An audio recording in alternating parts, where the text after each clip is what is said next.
Are you looking for more out of your life? Do you need ideas on how to start new businesses and how to move forward in your own personal life? Well, guess what? You have come to the right radio show. At You Can Overcome Anything podcast show, you will learn and hear from many people from all walks of life who are sharing their challenges, their stories, the habits, and the mind shifts they had to overcome to become who they are today. On top, you will get a chance to connect and see how you can overcome anything by networking and learning about your next move through this radio show. I present to you our great speakers at You Can Overcome Anything podcast show with your host, Cesar Espino.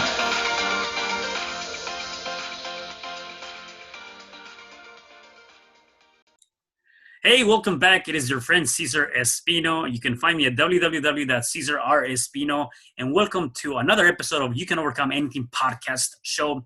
Today I have a special guest. His name is Dave Panozzo. Hey, Dave, how are you? I'm doing awesome. Thanks for having me on today. Yeah, no, I'm definitely happy to have you here and looking forward to learning a lot from you and getting a lot of great ideas for our listeners. Yeah, that's what it's all about. Awesome. Before we get going, let me give them a little bit of your background so they can get to know you. Sure. So Dave is a full-time professional real estate agent and a member of the National Arizona and Scottsdale Associations of Realtors. Dave is familiar with Scottsdale and surrounding areas of Phoenix. He brings value to the buying, selling experience because of his many years of purchasing auction properties and completing construction projects around the valley. Originally from Gary, Indiana, Dave joined the United States Army, and thank you for your service. Thank you. Thank you. And lived in Germany for over 2 of his 3 years of service. After leaving the service in 1991, he and his wife lived in Columbus, Ohio, and Chicago, Illinois, before moving to Scottsdale in November of 1994. Dave started his sales career in automobile industry, where he was a sales manager for 13 years. He also owned a construction company and flipped over 40 homes. When he is not working, Dave enjoys spending time with his family, working out, hiking, and doing hot yoga. He's a proud father of 2 girls, Kearney, who is currently an officer in the United States Air Force, and Nicole, who will be enlisting in the U.S. Air Force later in the year. So they actually follow your footsteps from that perspective, huh? Yeah. My wife was in the Air Force, and I was in the Army. So. Oh, look at that! That's awesome. Yeah, it's cool stuff. Yeah. So, Dave, tell me about what were you originally born in, and what is your backstory as a child? So I grew up in a town right outside Chicago, on the Indiana side, right outside beautiful Gary, Indiana. And if anyone knows Gary, Indiana, they're laughing right now because it's a rough part of town. But I grew up in the outskirts there, and so grew up in the suburbs. Dad worked. My mom was a stay-at-home mom, so it was kind of like one of those suburb type lifestyles. Played sports, did what typically any kid did back in the day. I mean, I'm kind of glad I grew up back then because I did play outside.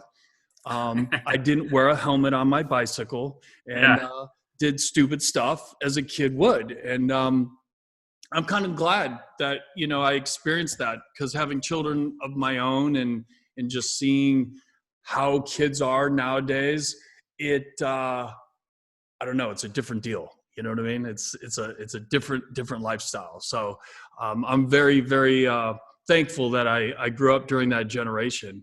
And then we moved to Columbus, Ohio. My dad got transferred, moved to Columbus, Ohio, and did high school and tried college. College didn't like me, so I decided to quit, dropped out, and joined the military. I joined the Army for 3 years, and I would do it all over again. That was a really great awakening experience, I think. I think more kids nowadays, if they're on the fence and they don't know what they want to do, serving your country is a really cool thing, and it's something that I'll take to my grave.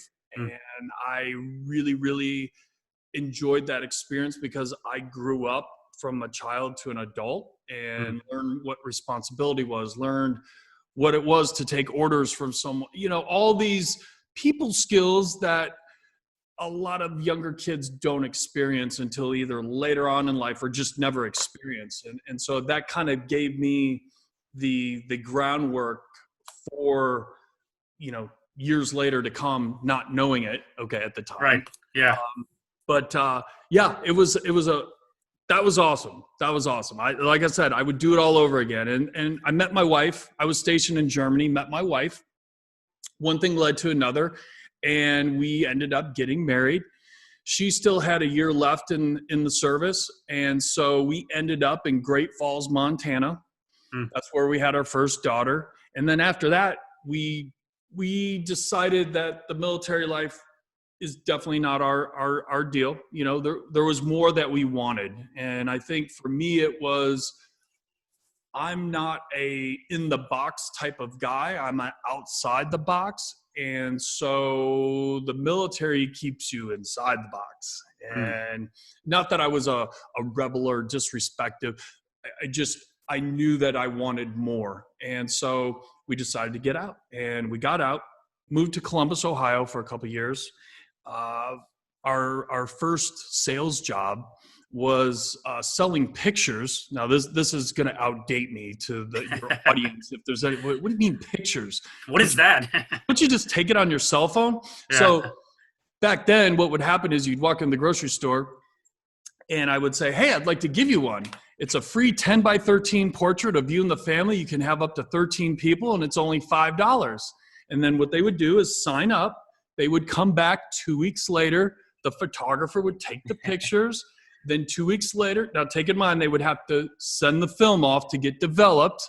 Yeah. They would come back, and then my wife would be the one saying, "Oh, you want your 10 by 13 portrait? Well, what about this whole collection for, $250? You can, so it was an upsell type thing. And that's where we experienced our first true sales job. Then we moved to Chicago for a year.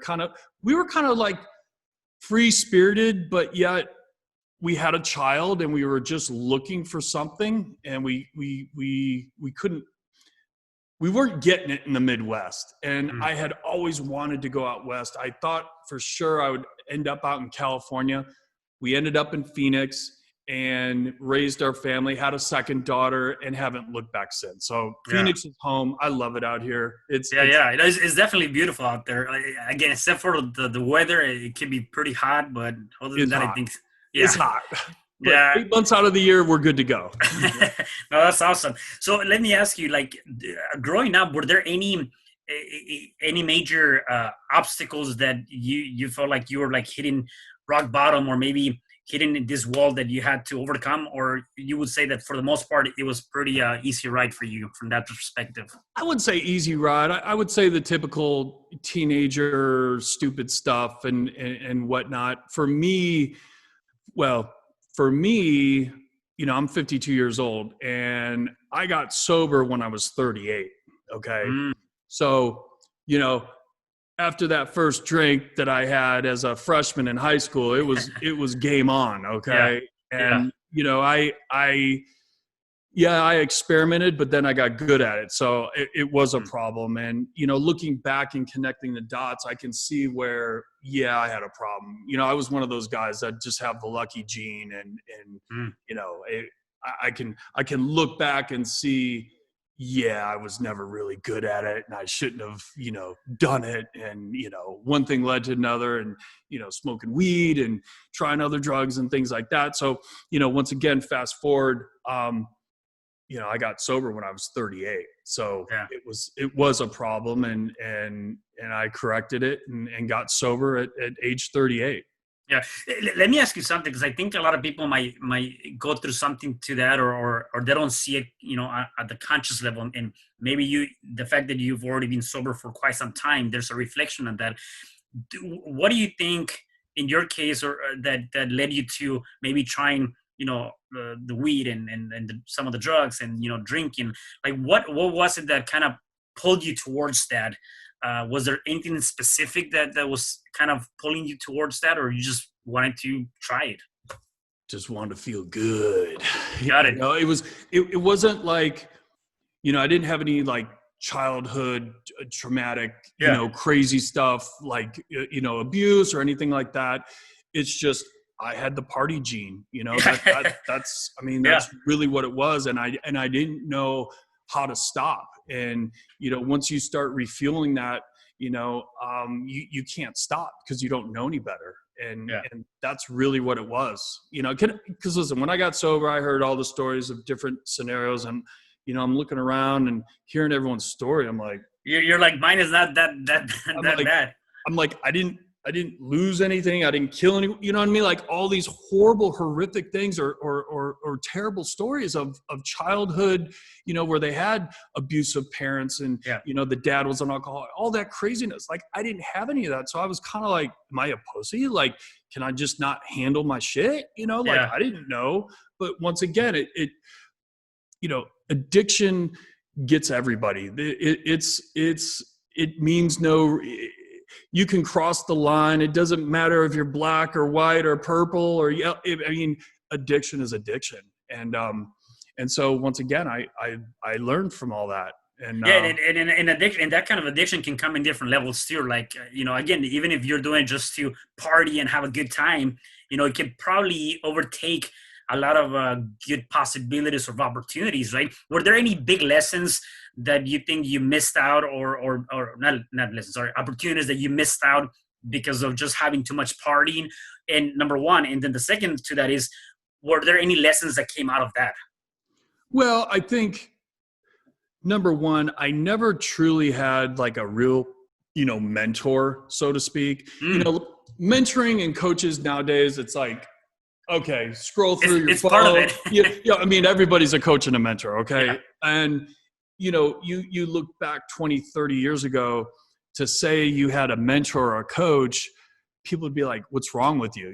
It just wasn't a thing. It wasn't, I guess that apparent back in the day. And, my dad he was a dad, but, he wasn't like that powerful mentor figure that I needed. And so I think that was probably, looking back on things, that's where I went wrong. I didn't have that circle of influence that was positive. It was the other circle of influence that was, hey, let's go party.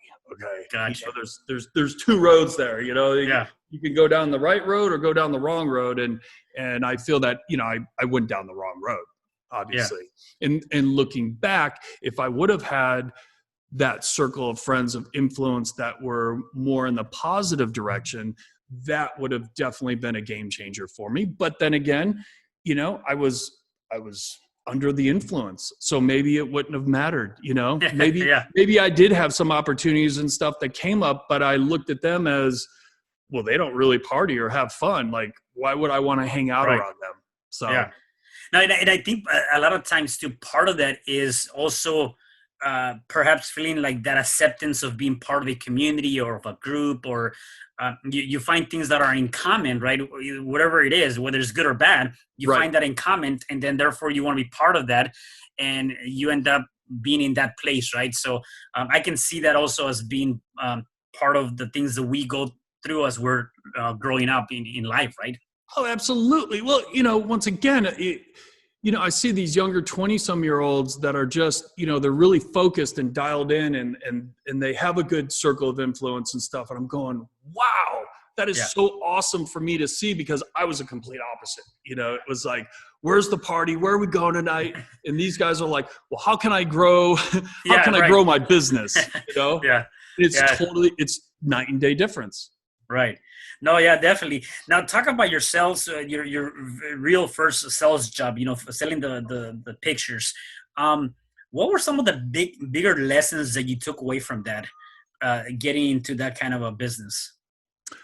I mean, that was probably the equivalent of like a door-to-door salesman. I mean, think about it. You're getting your grocery cart and there's this dude right in front of your face going, hey, I want to give you one. And hey, It enabled me to read body language. It enabled me to kind of learn how the mind works on people, because it's fascinating. Someone would walk into the grocery store, see me standing there, and immediately their eyes would go down so that they wouldn't have contact with me. And, to break that ice and to get someone to warm up to you within like literally 10, 15, 20 seconds, like you have to be on your A game. And to this very day, when I'm walking around the mall, what's really funny is, when you have those kiosks in the mall and they're selling whatever perfume and all, that tchotchke type stuff. Yeah. I'll lock in eye contact with those people, and it's a reverse effect. They don't know how to handle it, and they don't say anything. Yeah, I can see that. Where I was always looking for the eye contact, but they would never, give me, they'd look down and walk, like maybe if I don't look at them, I'll, disappear. But I notice when I look at someone dead eye, it scares them or something. I don't know. It's like a reverse psychological effect. And it's kind of funny, but yeah, that taught me a lot about human nature. And people don't like to be sold. And so you have to find that common ground, that little in between that you can relate to them to be able to talk to them. And that was probably my biggest takeaway from that. How about rejection? Like, let's talk about that, right? I think within sales, and really, I mean, you see it more in sales, although you can see that in many different life lessons, right? And it can show up to you in different aspects. Even asking a guy or a girl out, or whatever the case may be, you might be rejected. Yet in sales, you see that a lot, right? You can get the, no, I don't want to, buy your product, or I have no interest. Right. How do you deal with that? Because I think that's one of the things that many people haven't been able to master or even handle. They don't know how to handle that, right? So how do you do that?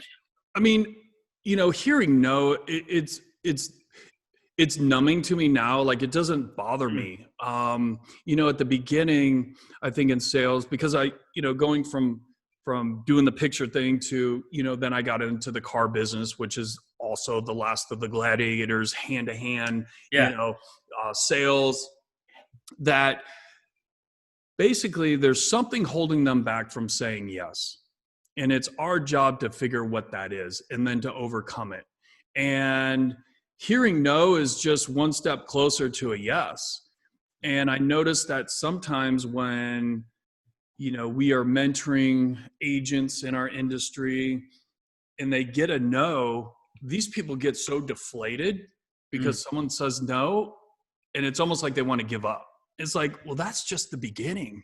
You have to engage with these people and get to a common place to where you can find out what is it what's holding them back? What's their needs? What's their want? I mean, it's all of it. And I think after a while, in doing this for such a long time, it comes very natural to me. Whereas if a brand new person in sales said, can you please write it all down? I probably wouldn't know where to start. You know what I mean? It's because I've been doing it for so long, it just comes second nature to me. Whereas at the beginning, when someone would say no, I would have to remember, okay, now I need to overcome this, or I need to overcome that.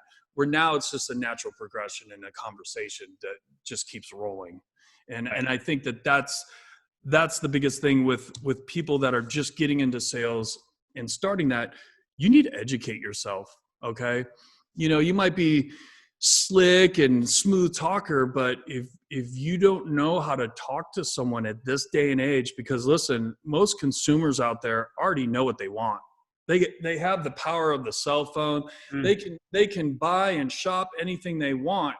And when it's time for a salesperson to get involved, it's because they've reached their peak of information gathering, and now it's time for a salesperson to come into play.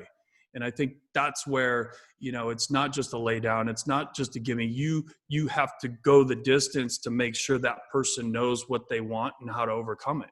So wow, I love that. Actually, I never saw that from that perspective. I mean, you're right.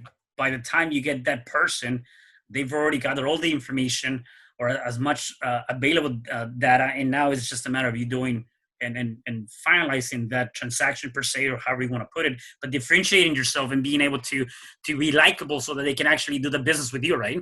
Right. So Well, for us in real estate right now, most consumers that are, let's say, buying, they're already like 40 to 50% of the way there, mm, okay, to the end result. The only reason why they need us is because we're kind of like the middle, we're the middleman.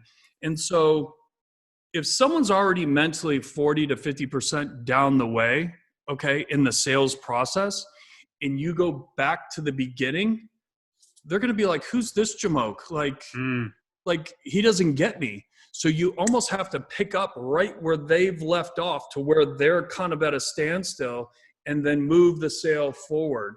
And that's one thing that I see, if someone knows what they want, they know what they want. It's just now a matter of how does that look? And that's where you have to come in and make sure you do the right steps to get them to the finish line. got it. No, that makes sense. And so let me ask you this: going from these selling the pictures to becoming a car salesman, what enticed you to move into real estate? What was the because you were in the car sales for like what 13 years, give and Yeah. take. Yeah. So what happened? I mean, I know you talked about you want to definitely expand, and you're not just kind of staying in one place. But what was the driving force for you to kind of change careers in that aspect? Well, while I was still in the car industry, my wife got her license around the year 2002. We started flipping a couple homes here and there, and this was right before the market crashed in Mm-hmm. 05, 08.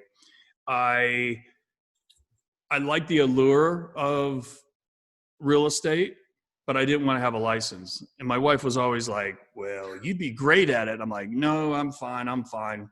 So, fast forward, I flipped a bunch of homes, had some success with that. She was my built-in real estate agent. Yeah. And then it got to a point to where I had some different businesses and things that I went through, failed and learned and failed and learned. And then I'm like, you know what? I think I'm going to get my real estate license. And she's like, oh, that's a great idea, honey. Yeah. So a lot of everything I've been through, through my life led me up to that point, and I can look back now and see, oh yeah, check the box there, check the box here. It led me to this point. And so, the old saying of, there's no such thing as overnight success, it's about 15 to 20 years. Well, okay, I get that now. Okay. I understand that concept because once again, I had to go through the things I went through to get to this point to understand what I have and how powerful it is. And knowing the things that I've gone through in life has made me that much better of a salesperson to be able to handle one of the largest financial investments that an individual will make. Yeah. No, and you said something that's critical. I think people need to take note of that. And you're right. There's no overnight success. And though if somebody's telling you there is, you got to run away from those people because it's gonna take that grit. It's gonna take that tenacity. It's gonna take that persistence. Doing it, in and out, right, all the time. Right. And so, if somebody's telling I can make you $1 million tomorrow or whatever, you gotta evaluate that, right, for sure. Now, with that though, there's a lot of failures or a lot of down moments. Maybe not necessarily failures, down moments. What is your definition of failure or hitting rock bottom and kind of getting back up again? Like what's your definition of that? Well, my biggest failure was getting to the point of where I was literally on my knees and needing to get sober. Okay. That was my biggest fail. Okay. At age 38. After that, after being sober and getting sober, I probably had some of the worst shit happen to me after getting sober than I ever did during my partying days. Everything from lawsuits to foreclosure to business failures to my wife and I almost got divorced. Just enough stuff that would probably cripple any other human being. Okay. But after each failure, I noticed that my gap in getting back on my feet was shorter and shorter and shorter. So even though some of these most recent fails were kind of like little blips on the radar, if those fails were put at the beginning, they would have been like, you know, devastating, like, oh my God. But now it's like a little quick fail. You're like, oh shit. Okay. I scraped my knee. I learned from it. I'll never do that again. Okay. Let's keep going. Whereas the first major fails in my life, it was I'm going to suck my thumb and feel sorry for myself, and I'm a victim, and it's everyone else's fault and not my own, is kind of how I took that. So, that's one thing that I've learned, is that you have to bounce back as quickly as possible from a failure. Okay. As long as you didn't lose any legs or arms or got sick or, someone went to jail or got killed or whatever. Okay. That's massive. Okay. Mm-hmm. We're talking business. What's the worst case? You lose some money, you fail. I mean, you can make more money. I mean, there's all these things that in hindsight, it's not that big of a deal. We're the ones who make it a big deal. Okay. We're the ones that sulk in our own shit. Yeah. Feel sorry for me. I lost money. Okay. Well, get back on the horse and ride. That's what I find. And yeah, it's a lot easier said than done. But once again, I'm still standing on my own 2 feet. I've learned from it. So now what? I'm going to move forward. And I think once again, that's where a lot of these failures maybe could have gotten avoided or softened if I would have had the right set of mentors or friends and things of that nature that maybe would have steered me away from some of this stuff. Yeah, no, and you know what? That's actually pretty awesome. I often see people focusing too much on the materialistic aspect of life, where again, if I lose, if my car is gonna get repossessed, what's gonna happen to me? And then you kind of make this a bigger deal than what it is. And I like how you put it. I mean, at the end of the day, all of that you can get back. You can get all of that stuff back, as long as you're still breathing, can walk and talk and whatever, all these different things, right? You can do that. You can find a way to get those things back into your life again, even if it takes you time, even if it takes you a year or two. You might lose something. I myself, through the whole housing crash and things like that, that's when I got into real estate myself too. And I had multiple houses. I didn't have a mentor. I was doing things on my own. I didn't have anybody.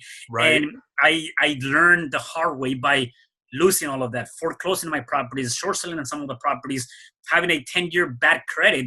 And I look at that and I'm like, yeah, that was bad. Yet it's a lesson that I learned from that is like, now I know how not to do it. Now I know what I need to do, right? And so you bounce back again, which is pretty awesome. Right. I mean, once again, family, yourself, everything's still intact, okay? Yeah. You just got your ego bruised. So suck it up, buttercup. You know what I mean? You got to get back out there. And I think that is the biggest thing. When someone fails or they have something that goes the wrong way or whatever, they sulk in that.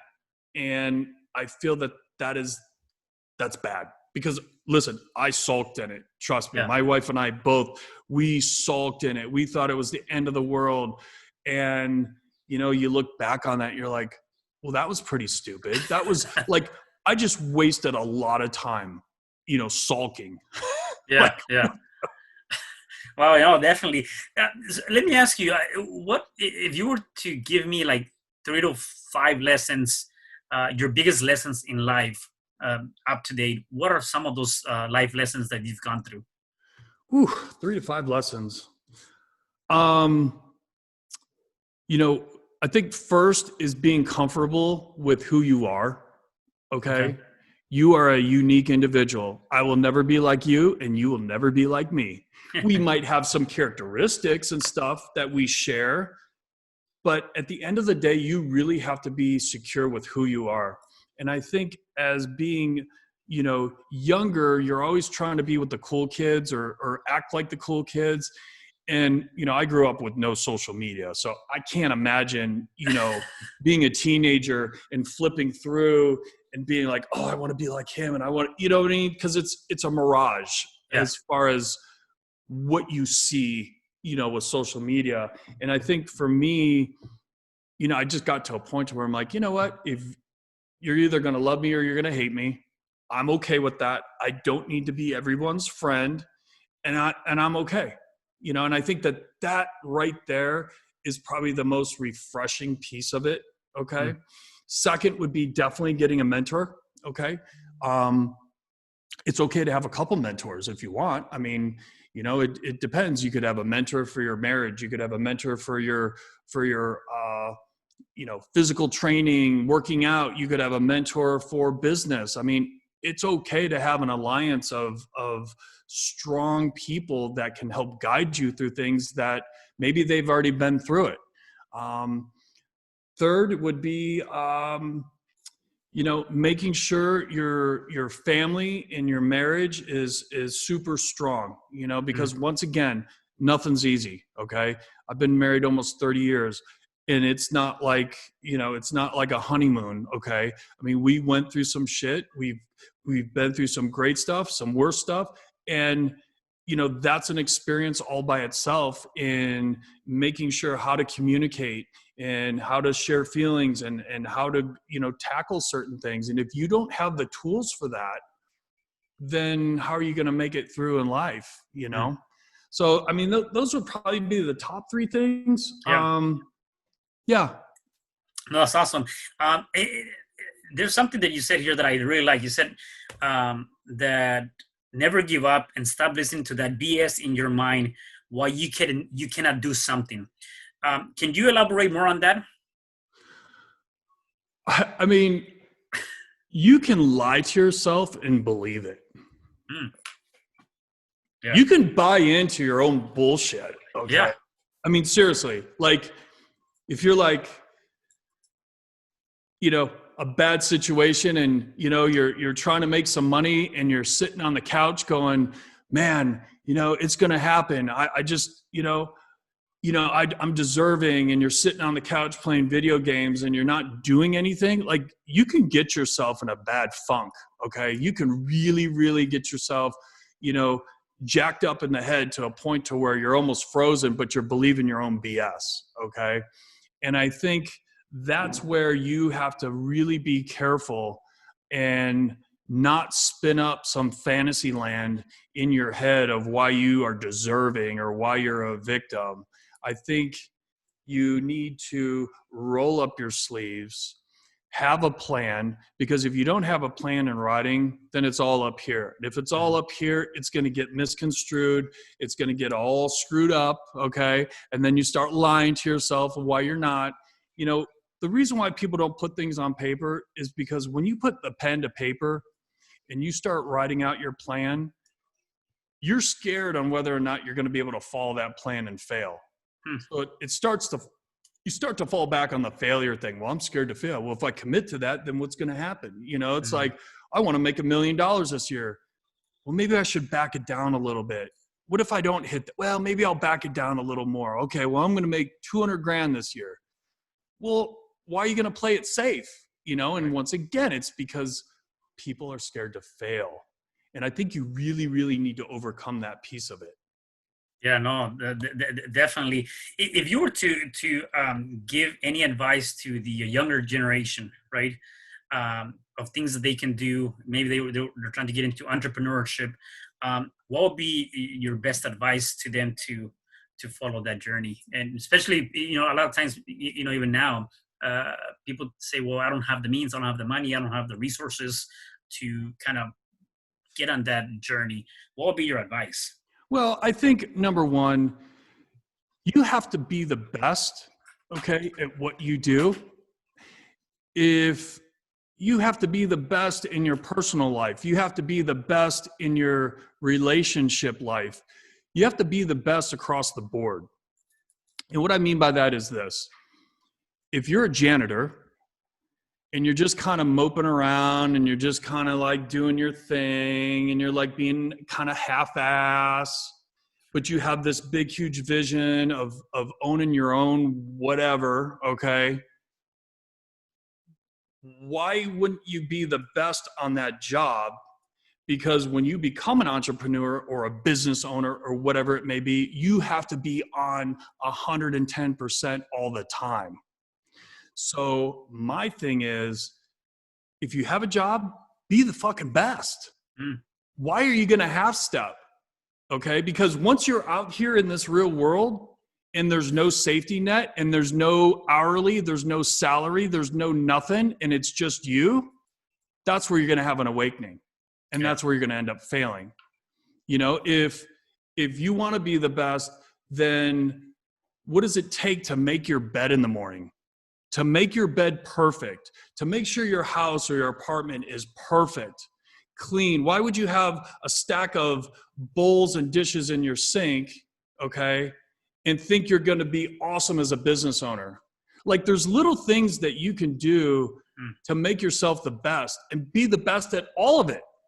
You know, if you're out of shape and you're eating pizza and cheeseburgers and all that stuff, and you want to be in great physical shape, well, that's not helping you, right? You would want to eat clean and, you know, eat balanced food and work out and run and go to bed early, wake up.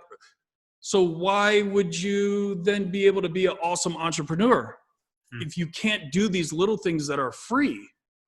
Okay. It doesn't cost anything to make your bed in the morning. You know what I mean? Because we have a saying, you know, messy bed, messy head. So guess what? Our bed is made. Okay. That cost you nothing. And some people are like, well, who cares? Well, you're going to get back in it later. Well, that's just one task. If you can be really good at one or two or three little tasks, okay, then that's going to give you the grounding and the foundation for doing bigger and better things later on. And so I look at it like this. One, if you're working a job, you better kick ass at it, okay? And go beyond the call of duty and have ownership mentality. And then also too, in your personal life, go beyond the top. Make sure you never leave a dish in the sink. Make sure the place is vacuumed. Make sure the bathroom is clean. These little things, they don't cost you anything. And those are your little tests that if you can be consistent and do that all the time, then maybe you are deserving to be an entrepreneur, or maybe you are, you know, ready for that next step. Because if you can't do the little things, you're not going to be able to do the big things. Yeah, I love the two things to that. I heard this: how you do one thing is how you do everything, right? Sure. And so I can see that, and kind of like going back to what you mentioned. I think I heard this with Jim Rohn. He says, you know, if you're gonna make a phone call, don't let it be just a regular phone call. Let that be your best phone call. If you're gonna, you know, write a blog, don't let that be your, you know, mediocre blog. That is your best blog. In other words, do everything the best you can. And at the end of the day, it's for you, right? It's not really for anybody else. It's for you. Even if you're working a 9-to-5 job or whatever, they're paying your paycheck and all that stuff. That action, that habit, how you go about doing that is for you to help your journey, right? So 100%. So is there anything specifically that you do on a day-to-day basis to kind of keep you, motivated, keep you in the right positive mindset? Well, when we get up in the morning, yes, we do make our bed. Okay, that's first. Yeah. Second is we are not allowed to look at our cell phones except for the alarm goes off. You hit, dismiss. You're not allowed to look at your cell phone for the first hour of being awake in the morning. Okay. Mm-hmm. Because there's nothing in this thing that's going to get you motivated. Okay. Yeah. So both my wife and I, we've had this ritual now for, it's probably going on maybe 6 years, maybe 7. And this has been a game changer. So what I like to do is I like to read affirmations in the morning. I have over the years kind of like tweaked these to be very specific to my current situation. I read affirmations. I have maybe your viewers out there might know the 5-minute journal. Okay. That's a really powerful little tool. It's a good starter kit type journal for people that like, I'm not going to journal. You know, like the dudes are always like, well, I'm not going to, you know, sitting there with a fluffy little feather pen and a pink little journal. No. It gets your intention set for the day. Like, what are you grateful for? What would make today great? And who are you and what are you about? And then I have another journal that I just like to kind of like freestyle on maybe a way I feel or what I'm going through, or maybe something exciting or maybe something shitty that happened. Right. And then depending upon where my mind is at, because sometimes I get ramped up at that point, I'll pick up a book and maybe read a paragraph or two, or maybe a couple pages, or sometimes I'll read a sentence and I don't even remember what I read. Mm-hmm. And it's going to be one of those days where I'm like, I'm not going to read today. So, you know, that's the cornerstone of our morning ritual. That, and once again, I am not perfect by any means. I probably hit that at least 5 to 7, I'd say 5 out of 7 days, mm-hmm. we're on point with doing that. And that has been an extreme game changer for us, for the way we conduct ourselves throughout the day. Because once again, it's kind of like that old story of, you know, you get out of bed, you stub your toe on the frame of the bed, and you're like, oh shit, man, it's going to be one of those days. Yeah. And guess what? It becomes one of those days where just crap after crap just keeps hitting you, and you're like, oh my God, I'm a victim and I feel sorry for myself, blah, blah, blah. Well, when you start off your day with positive affirmations and what you're grateful for, and reading something positive from a, you know, like a kick-ass book, man, that's the juice right there. And then when you're ready to hop on your cell phone and start looking at emails and text messages, then your mind is set and you're like, I'm good. Okay. Not a big deal. Not a big deal. You know? Mm-hmm. So that's how I like to do it. Yeah. At which point did you discover that this was something that was critical for you to create, you know, creating that ritual, and putting that into your, as much as you can on your day-to-day life? Because that, you know, like, I'm sure, you know, if people are not doing that, I think it's important for them to create something, right? Some sort of ritual or habit. And so I guess the question is, you know, how critical is it for you to actually, if you don't have one, to actually create one? To create the... To create a habit or create a ritual, something, whatever that might be. I mean, you just have to do it, you know? And once again, don't listen to the BS that's in your head. Okay. I mean, once again, if you can't get up and make your bed, you're in trouble. Okay. So, you know, you got to start small. You can't, you know, if I said, hey man, let's go run a marathon on Sunday. Okay, well, you and I would probably end up coughing up blood, okay? Because I'm not a runner. I don't like to run. It's not my deal. But if you and I went through a training phase and we started working our way up, okay, then we might be able to handle a 26-mile run, right? Mm-hmm. Same thing here. You're not going to do it all at one time. You're going to phase this thing in. Maybe it's you're going to start getting consistent waking up at 6 a.m. no matter what. Okay.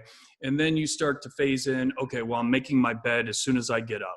And then maybe another week it's, you know, I'm going to try to read, you know, a couple paragraphs out of a great book. You're going to level yourself up over the course of a month or two. Okay. And before you know it, now you have about 3 or 4 things that you're doing on a consistent basis every single morning. And now you're starting to see, now you're going to start to see the side effects, which is all positive. Okay. Mm-hmm. And now you're hooked, and now you've created yourself a morning ritual. Yeah. Oh, that's awesome. So Dave, I have a couple of more questions for you. I know your time is valuable, so I want to make sure that I respect that.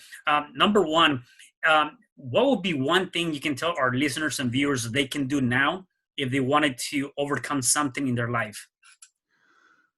Oh, that's a loaded one there. Depends on what they're trying to overcome. Right. Yeah. Well, number one, I think, you know, pen to paper. Okay. What is it that you're up against? Okay. And as simple as it sounds, it's the old, okay, what's the situation? What are the pros? What are the cons? Okay. That's always a good one to start. Like if you're by yourself and you have no contact with anyone else and you have to figure this out on your own with no help, that's one of those where you're like pros and cons list. Okay. Then you start to mull that over and say, okay, I kind of see where I'm going with that. If I do succeed, what does that look like? If I fail, what does that look like? Okay. Is it going to cost me money? Is it going to cost me time? Is it going to gain me time? Is it going to gain me money? Also, too, bouncing it off someone that is in your inner circle, okay? Someone that is not an equal, or someone that is not below you, someone that is an achiever that's above you, okay? It's very crucial. Never ask someone for advice that's more messed up than you, okay? Yeah. That's rule number one. Rule number two, bounce it off someone that's been there and done that, because these are the guys and gals that they know pretty much what you could be up against, and they'll say, well, why would you do that? Why don't you do this? Oh shit, that just saved me like 3 steps, in the process. And I think that's the biggest thing, is do a little bit of a self-evaluation, okay? And then bounce it off someone, and don't be mad at the advice that you get, because you've never done it, they have, so take their advice. Yeah. Don't be hard-headed. I love that. Actually, that's actually pretty awesome, being able to just reflect and evaluate. And a lot of times we forget to do that, even in a moment of uncertainty or a moment of fear, we don't take the time to really look at the pros and cons and say, what is going to be the best outcome? What direction can I take? I actually really enjoy that. I mean, it's super old school. Pros and cons list. Like, oh shit, that's really simple. Well, Right. Think about it. Like, I want to buy a new car. Okay, great. New car, 0 miles, won't need any work. Looks cool. It's something I've always wanted. But then the cons, okay, it's going to cost me $700 a month. The insurance is going to be higher. What if I don't have enough money to make my payment? You know what I mean? You start going through all this, and before you know it, the answer starts to come out, and it starts to permeate, and you're like, oh, okay, I see how I'm going to do this. So that definitely makes sense. So if people wanted to connect with you, where can they find you? I'm pretty much on most of the social platforms. You can find us on Facebook, Instagram. You can Google the Panozzo team. You'll see us pop up all over the place. I do have a YouTube channel that, my YouTube channel isn't high speed, low drag. It's just my little spot that I like to park all my videos and things that I do. And that would be, or you can just reach out direct to me if you want to chat. Yeah, awesome. And then is there any other things that you want to tell our listeners or viewers before I let you go? Once again, be true to yourself. Don't listen to the little lies in your head. Get yourself a awesome sphere of influence, okay, from people that are, higher up the food chain, that have had more life experiences, and lean on those guys and gals. They are more than willing to share their experiences with you, more than you know, okay? So take advantage of that. That's awesome. Dave, thank you so much for all of your great advice and just, spending some time with us today at the podcast. Absolutely. And I really appreciate you having me on today. Awesome. Thank you so much. And for the rest of you guys, please make sure you check us out on Apple Podcasts and all platforms where you can find your favorite podcast. Please make sure you come to this episode, comment, leave your comments. We definitely want to hear back from you, and stay tuned for the next podcast episodes. Talk to you later. Bye.